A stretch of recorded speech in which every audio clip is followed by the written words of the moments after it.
आजपर्यंत अनेक लढे आणि लढावे आपले या मराठा आरक्षणासाठी झाले। त्यांना या ठिकाणी कोणाला अल्पायुष्य लाभलं, कोणी या ठिकाणी समाजासाठी बलिदान दिलं आणि हा लढा गेल्या 40-45 वर्षापासून चालू आहे। आणि आज तो लढा संघर्षाचा मनोज जरांगे पाटील यांच्या नेतृत्वामध्ये या ठिकाणी कुठेतरी पूर्णत्वात जाताना या ठिकाणी दिसतो। आणि म्हणून या ठिकाणी 13 जुलै रोजी आपल्या आरक्षण हक्काचं जर पत्रात पाडून घ्यायचं असेल तर आपण या ठिकाणी बहुसंख्येने त्या ठिकाणी उपस्थित राहिलं पाहिजे।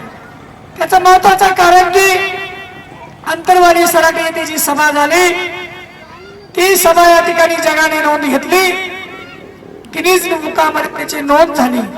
तसेच छत्रपती मुंबईच्या दिशेने या ठिकाणी मराठा समाज जरांगे पाटलांच्या सोबत त्यांच्या नेतृत्वामध्ये वाशी येथे जाऊन धडकला आणि सरकारला धडकी भरली आणि सरकारने या ठिकाणी आपल्याला या ठिकाणी अध्यादेश या ठिकाणी दिला आणि सगळे स्वराचा कायदा पारित करतो असं आश्वासन या ठिकाणी दिलं। परंतु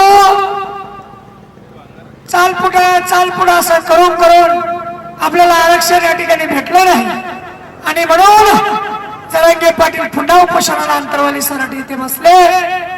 आणि तेव्हा परत या ठिकाणी सध्याच्या शिंदे सरकारने जरांगे पाटलांना पुन्हा शिष्टमंडळ पाठवून आश्वासित केलं आणि 13 जुलै पर्यंत सगळ्या सोऱ्याचा कायदा पारित करतो असं या ठिकाणी लेखी स्वरूपामध्ये देऊन जरांगे पाटलांचं उपोषण या ठिकाणी माघारी घ्यायला लावलं।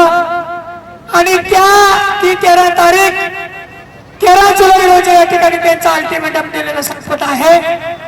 आणि म्हणून मराठ्यांनी सर्व जाती धर्माला सोबत घेऊन ज्यांना वाटतं मराठ्यांचा लढा हा अन्यायाच्या विरोधातला आहे, हा मराठ्यांचा लढा गरजावंतांचा न्याय हक्काचा आहे, अशा सर्व समाज बांधवांनी 13 जुलै रोजी या ठिकाणी छत्रपती संभाजीनगर क्रांती चौकामध्ये या ठिकाणी यायचं आहे।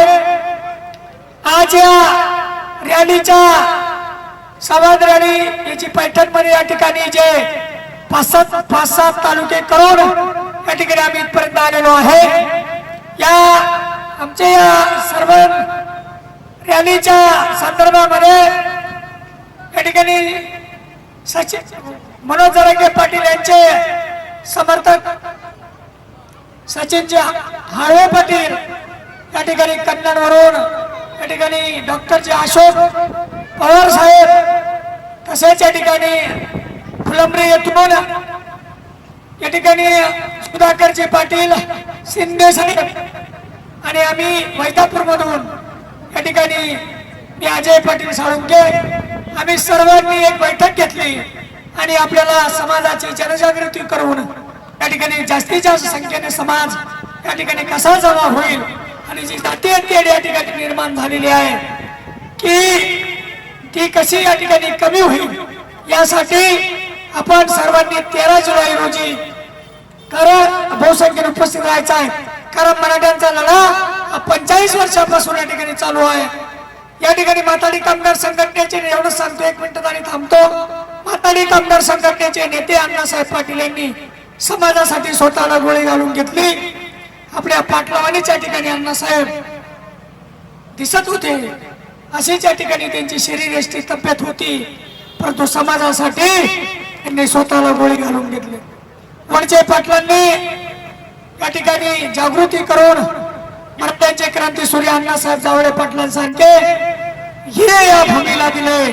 त्यांनी भारतभर या ठिकाणी जनजागृती केली आणि त्यानंतर काकासाहेब भाऊ शिंदे जे नाथसागरामध्ये ज्या नदीचं पाणी येतं साहेब त्याच नदीमध्ये या ठिकाणी त्या गोदामाईच्या तीरावरती गंगापूर येथील काका भाऊ शिंदे यांनी आत्मदान केलं। एवढे बलाढ्य सरदार या ठिकाणी मराठा समाजाने गमावले आणि त्यानंतर जरांगे पाटील यांनी यांच्यावर या ठिकाणी माता भगिनीवर सराटी आंतरवाली सराटीचा लाठीचार झाला।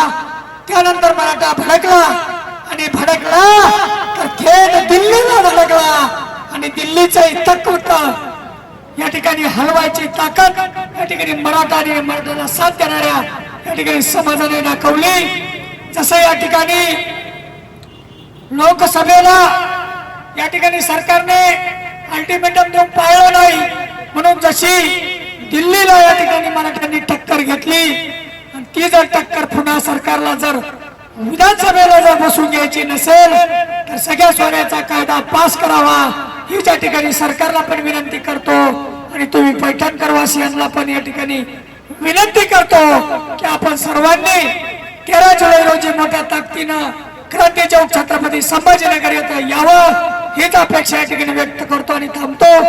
जय हिंद, जय शिवराय। यानंतर या ठिकाणी